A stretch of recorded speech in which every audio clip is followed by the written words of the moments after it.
বহুদিন আগের কথা। বাতাসপুর নামে ছোট্ট এক গ্রাম ছিল। সেই গ্রামে বাস করত এক সৎ ও পরিশ্রমী কৃষক। নাম তার করিম। সকাল থেকে সন্ধ্যা পর্যন্ত মাঠে কাজ করত, কিন্তু সে বছর যেন প্রকৃতিও মুখ ফিরিয়ে নিয়েছিল। ভয়ানক বৃষ্টি এবং ঝড়ে তার সমস্ত ফসল নষ্ট হয়ে গেল। ঘরে দুবেলা দুমুঠো খাবার মতো ভাতও জোটে না। চোখে হতাশার ছায়া। একদিন করিম চুপচাপ ঘরে বসে এই সব চিন্তা করছিল।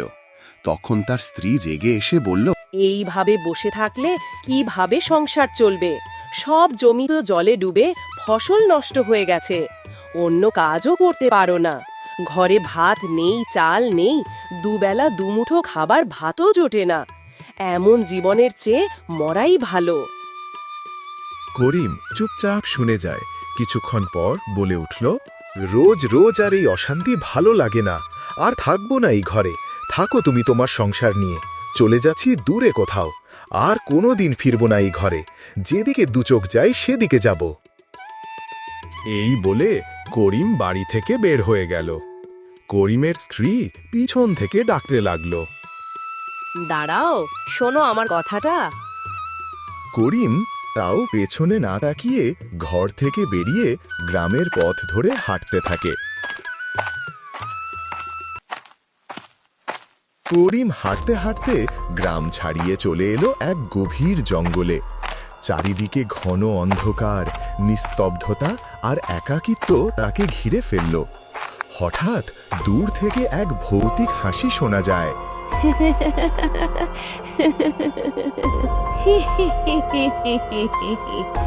করিম চারিদিকে তাকিয়ে কোথাও কিছু দেখা না পেয়ে সে চেঁচিয়ে বলল, কে ওখানে? যদি সাহস থাকে আমার সামনে আসো। আমি শাকচুন্নি, আজ তোর ঘাড় মোটকে খাবো। হি হি হি হি হি হি হি হি। তারপর করিম দেখল গাছের ডালে এক শাকচুন্নি বসে আছে।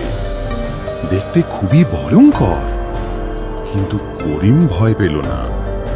সে কিছুক্ষণ চুপ করে থেকে বলল, যদি আমাকে খেয়ে তোমার ভালো হয় তাহলে তুমি আমাকে খেয়েই ফেলো। এমন জীবনের চেয়ে মরে যাওয়াই ভালো। আমার জীবনে এখন আর কিছুই বাকি নেই। এই কথা শুনে শাকচুন্নি কিছুটা হতবাক হয়ে গাছ থেকে নেমে এসে বলল, কি বললি তুই? মানুষ আমাকে দেখলে দৌড়ে পালায়, আর তুই বলছিস আমাকে খেয়ে ফেলো? বল, কি হয়েছে তোর? তুই আমার কাছে তোর সব দুঃখের কথা বলতে পারিস। বল, কি হয়েছে? তারপর করিম তার সব দুঃখের কথা বলতে লাগলো। আমার ফসল নষ্ট হয়েছে, ঘরে খাবার নেই, স্ত্রী না খেতে পেয়ে কাঁদে। আমি এক অসহায় মানুষ, বেঁচে থেকেও মরে আছি যেন। কি করব আমি এখন? এমন জীবন রাখার থেকে ভালো তুমি আমাকে খেয়ে নাও। করিমের দুঃখের কথা শুনে শাকচুন্নির মনে মায়া হলো। সে তাকে বলল, তোর কথা শুনে মনে হচ্ছে তুই খুব দরিদ্র অসহায়, কিন্তু তুই সৎ ও ভালো মানুষ। তোর দুঃখ আমার মনে লাগছে। দেখ, ওই সামনেই একটা গুহা আছে, সেখানে একটা সোনার হাঁড়ি আছে। ওটা নিয়ে যা, তোর সব দুঃখ শেষ হবে। সোনার হাঁড়ি? তুমি সত্যি বলছো? হ্যাঁ, কিন্তু মনে রাখবি, সোনার চেয়ে বড় সম্পদ হলো মানুষের পরিশ্রম আর সৎ মন। তারপর করিম শাকচুন্নির কথা মতো গুহার দিকে রওনা দিল।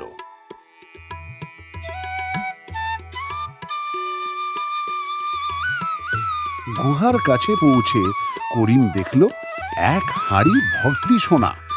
দেখে করিম খুব খুশি হয়ে গেল। তারপর করিম খুশি মনে সেটাকে মাথায় করে নিয়ে বাড়ির দিকে রওনা দিল। সে বাড়ি গিয়ে তার স্ত্রীকে ডাকতে লাগলো, ওগো শুনছো? বাইরে এসে দেখো আমি কি এনেছি। তারপর করিমের স্ত্রী ঘর থেকে বেরিয়ে এসে বলল, এইসব কি গো? এত সোনা কোথা থেকে পেলে তুমি? তারপর করিম তার বউয়ের কাছে সব কথা খুলে বলতে লাগলো।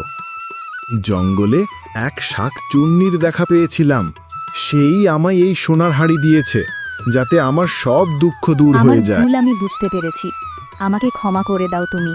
আমি রাগের মাথায় অনেক উল্টোপাল্টা কথা বলেছিলাম। আমি তোমার মতো মানুষকে চিনতে পারিনি। আরে ওসব কথা ভুলে যাও, এবার থেকে আমরা দুজনে মিলে নতুন করে জীবন গড়ব। এরপর করিম নতুন ঘর বানালো, তুমি কিনলো, আবার নতুন করে চাষ শুরু করলো। সোনা ছিল শুধু উপায়, কিন্তু আসল সম্পদ ছিল তার সততা, পরিশ্রম ও ধৈর্য।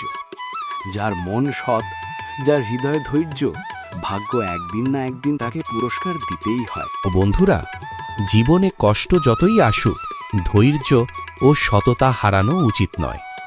দুঃখের পরই সুখ আসে, যদি মানুষ নিজের বিশ্বাস না হারায়। আর হ্যাঁ বন্ধুরা, যদি আমাদের এই গল্পটি তোমাদের ভালো লেগে থাকে, তাহলে একটি লাইক ও সাবস্ক্রাইব করে আমাদের পাশে থাকবেন।